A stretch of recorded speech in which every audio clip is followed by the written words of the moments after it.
Yeah, it's time for Monday Morning Motivation. Now, we have one of Nigeria's leading business, of course, and leadership coaches, Tess Aromesule. Now, as someone who is passionate about changing the narrative by helping companies enter new markets and build new networks. Now, today she'll be talking about finding emotional resilience in difficulty. It's great to have you, Tess. Good morning. Welcome to the show. Thank you for having me. Wow, you look like you should be in the studio here. You look very well set for this. How was your weekend, by the way? It was cool. Okay. You know, the usual weekend stuff, but it was nice. Okay, all right, wonderful. So Monday morning. Thank you for the compliment. You're welcome. You're welcome. Now, look, there has never been more difficult times for most of people living than this period. I mean, for the past 6, 7, 8 months, we have seen unseen things.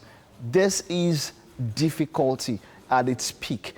Now, talking about resilience, that is something that a lot of us at different times have had to fight with. How do you steady the ship and keep calm and find emotional resilience in times as such?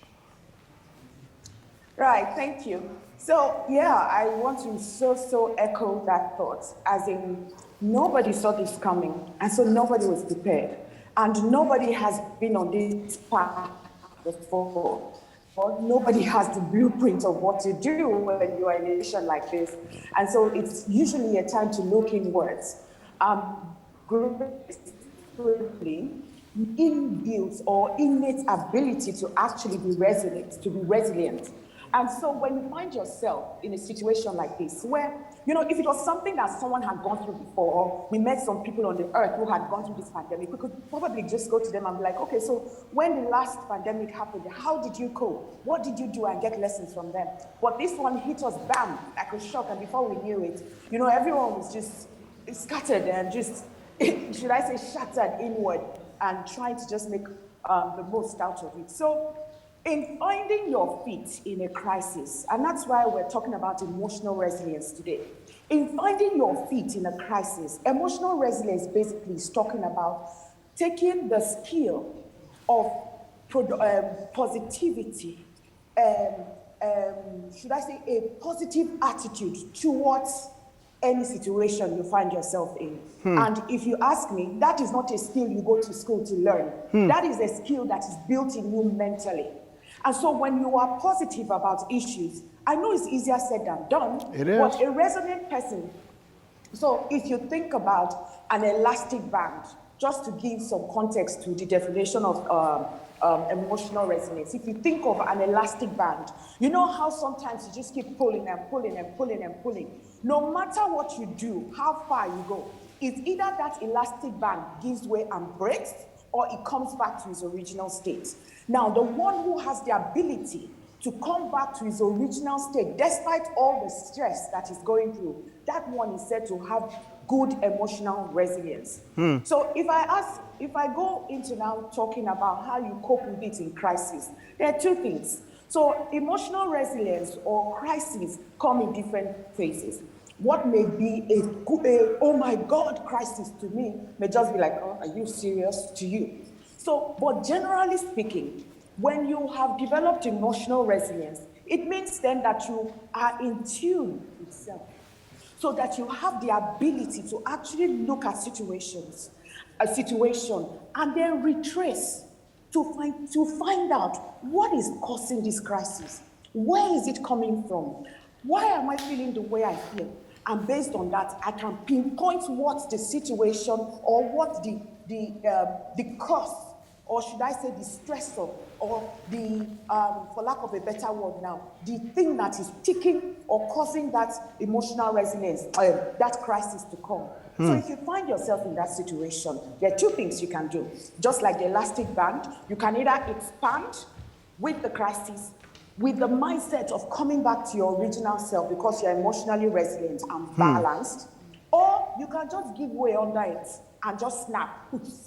And that's the one we don't want anyone to do, because that's what causes a lot of mental issues, depression, you name it, and all the other suicidal things that have been going on.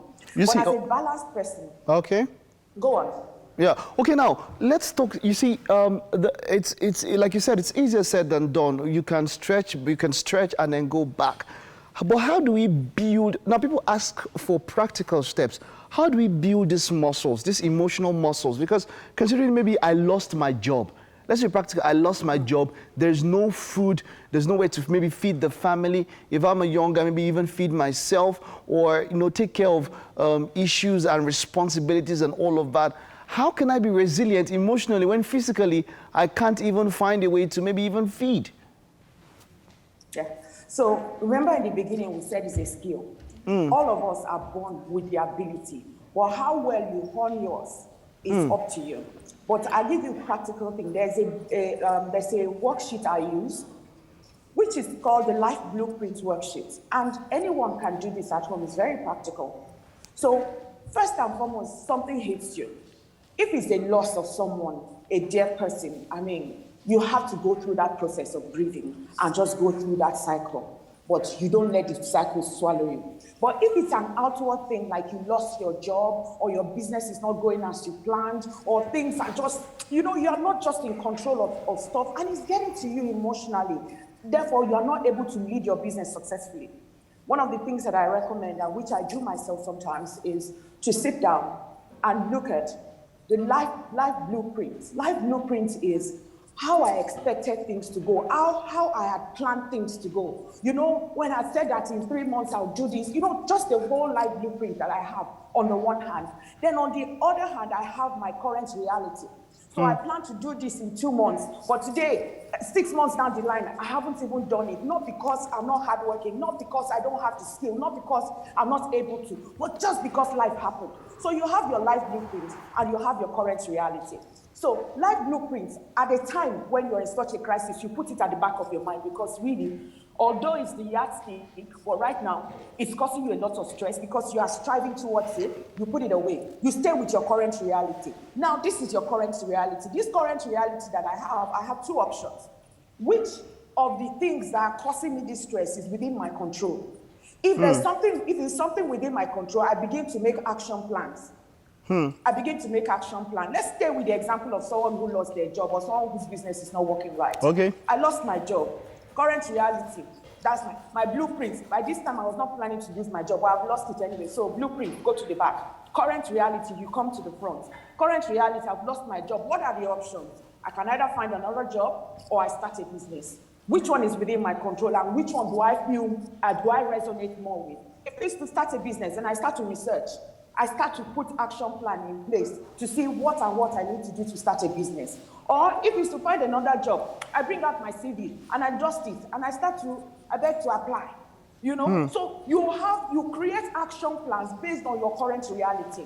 A lot of us get stuck in our blueprints because we're like, oh, by this time I should have been this. By that time I had thought I'd be this. Well, really, your current reality is staring in your face. And so that's where you begin to develop the ability, because what you are using your emotional resilience for is actually for you to have an integrated and a balanced life. Wow, thank you so much, Tess. To be able Tess. to adapt. Adapt, So wonderful, that's what it is, wonderful. basically. I love how you rounded this up, what you said. Those are practical steps, action plans, blueprints, reality. I love that. Thank you very much. We'll continue from this next time. That is something someone can learn from. Blueprints, don't forget that. Blueprint, reality. Take blueprint behind, put reality in front, and then take action plans. Thank you very much for that, Tess. That was really some motivation this Monday morning. All right, that's it. The second lap of the show is done. I don't know why Mary's clapping her hands in the kitchen, but by the 3rd hour, she definitely won't be there. I'll probably be there. There's still more to come. Stay with us. We will be right back.